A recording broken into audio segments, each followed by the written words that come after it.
your forecast first. Sponsored by Natax Heating, Cooling, and Plumbing. Our current conditions right now remain still pretty mild across central Illinois. We're in the 40s for a lot of us, but even still some 50s in places like Mattoon, Paris, and Effingham. But it is 49 in Decatur, 48 in Lincoln, and then 50 in Taylorville. We've got 50 also in the capital, which is where we have our Flooring America weather camera on our roofing dog iNet. It looks a lot better than it did earlier when there was clouds as well as fog in the area. And you can tell, too, visibility has improved in a lot of spots. However, it is still down in many places like Bloomington as well as in Champaign. So the fog is out there tonight. The clouds will stay, as well as that mist and some sprinkles out there. But we're also calling for tomorrow more showers and storms, and we're also talking about the chances for some severe weather as well. So we'll detail things out here in just a few minutes. WCIA 3 News starts right now. Now from WCIA 3 News. Even if you're healthy, we're still at risk. Elderly are still at risk. Social distancing won't just help protect you and others. For some, it could save a life. Plus, it's a ghost town at the State House this week as everyone was told to stay home again. We've really been trying to think creatively what we can do. And no school, working from home, and almost nowhere to go. But it's no problem for some how an entire town got involved to find a silver lining. You're watching your local news leader. This is WCIA 3 News at 10. You need to have courage to help somebody else out. You need to be able to care about somebody else other than yourself. As the coronavirus pandemic spreads, there's an important reminder to consider when it comes to the elderly and those with severe health problems. Good evening, I'm Paul Cicchini. And I'm Jessica Coons. Coronavirus is now in all 50 states. Thousands of people have died across the world, including a woman in her 60s in Illinois. As the government continues to implement strict social distancing policies, one woman we spoke with is sharing a personal perspective on why that's so important. WCIA 3's Jennifer Jensen is live in our newsroom tonight. So Jennifer, what did she have to say? Jessica, HUME contacted us here at WCIA, concerned about how people are acting during this pandemic. There are people all around us who have compromised or weak immune systems. Their well-being relies largely on the health of people around them. And that's why HUME wants to remind people of. We interviewed her through Skype today as part of social distancing and to protect her health by avoiding contact. I have next to no immune system. I can't fight normal colds off like normal people. It stays with me for at least a month at a time. Day to day, HUME has to be very precautious. She, like many others with health issues, is immunocompromised and highly susceptible to getting sick. The concern is that if people aren't, practicing that safe hand washing, sanitizing your hands, then it can potentially spread. COVID-19 can spread between people who are in close contact with one another within about 6 feet and through respiratory droplets of an infected person who coughs or sneezes. As the coronavirus death toll continues to rise, the CDC has recommended people wash their hands, sanitize surfaces frequently, and self-quarantine to avoid spreading the virus. Part of that is in consideration for people like the elderly or those who are prone to catching illnesses. But HUME has noticed some aren't being considerate of that. People aren't being precautious because they think that it can't happen to them. They're healthy, they're this, but they're not understanding that other people are not as healthy as them. And even though that they're healthy, they can be a carrier of this coronavirus. Plus, symptoms can take several days to show physically. So even if you think you're healthy, it's critical to think of others, not just yourself. The reality that this can kill people, even though, people are saying the percentages are down and, flu kills more people than the coronavirus is, there is still a risk. This week, the governor announced the first COVID-19 related death in Illinois.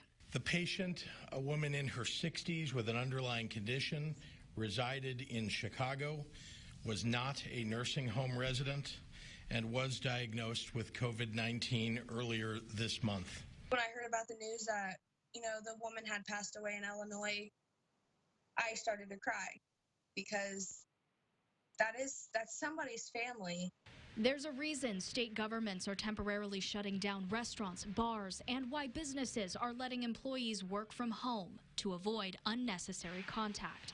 So as you go about your daily lives, keep this in mind.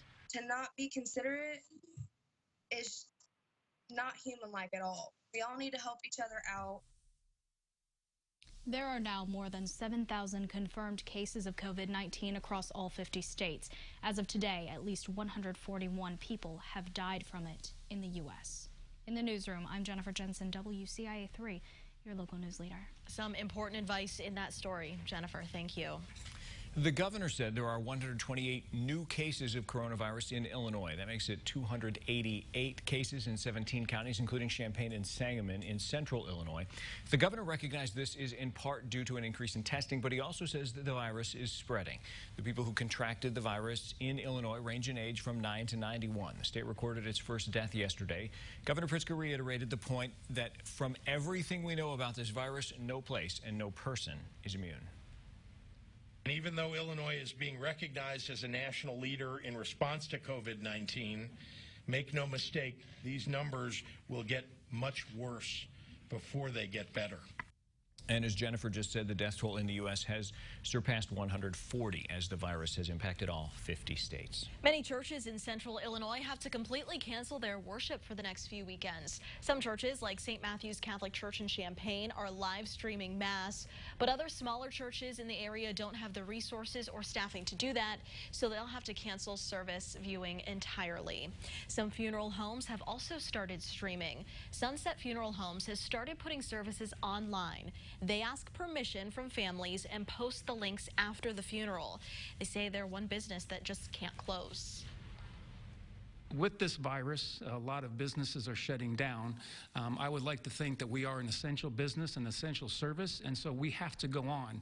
And death will not stop, and grieving will not stop. And so we want to make sure that we take care of our local communities, and we're there for our families. Rich Darby with Sunset Funeral Homes says families can also have a private family visitation or have a body buried or cremated and have the service at a later date. State lawmakers got the call today to stay home next week. This week of session was already canceled due to concerns about coronavirus. Now a second week of session is canceled, but the General Assembly is on standby pending a call to action. Capitol Bureau Chief Mark Maxwell reports from Springfield. This was supposed to be the day lawmakers returned to action here at the State House after a week-long regularly scheduled break leading up to Tuesday's primary election. Instead, these halls remain empty after House Speaker Michael Madigan's office canceled session in an effort to slow the spread of coronavirus. And again, Wednesday morning, a new notice to state lawmakers: stay home next week, too, as much of the state goes dark in virtual shutdown mode.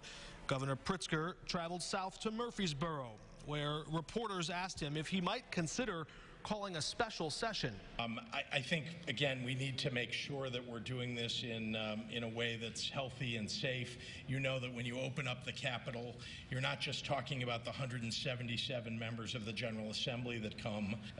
It also includes lobbyists and other people and staff people, the many staff people who work in the Capitol. So it is very important for the legislature to take that into account, to consider what the right thing to do for the legislature is. The Speaker's office told state lawmakers to stay on alert. They could very well get a call soon to return back to Springfield to address urgent matters. This as Congress considers a massive relief package for individuals and small businesses. The state could inherit the difficult task of administering that relief in Illinois. For now, as entire sectors of the economy grind to a halt and sales tax revenue starts to falter, jobless claims are spiking. In the last 2 days alone, the Illinois Department of Employment Security reports 41,000 people filing claims for unemployment insurance. That's tenfold over the same period of time last year. Now, a state already in a big fiscal hole braces to slide farther downward. Reporting in Springfield, Mark Maxwell.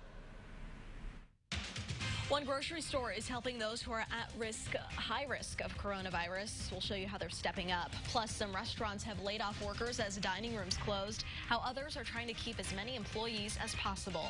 And Illinois basketball may not have been able to play in either the Big Ten or NCAA tournaments, but at least they have won consolation.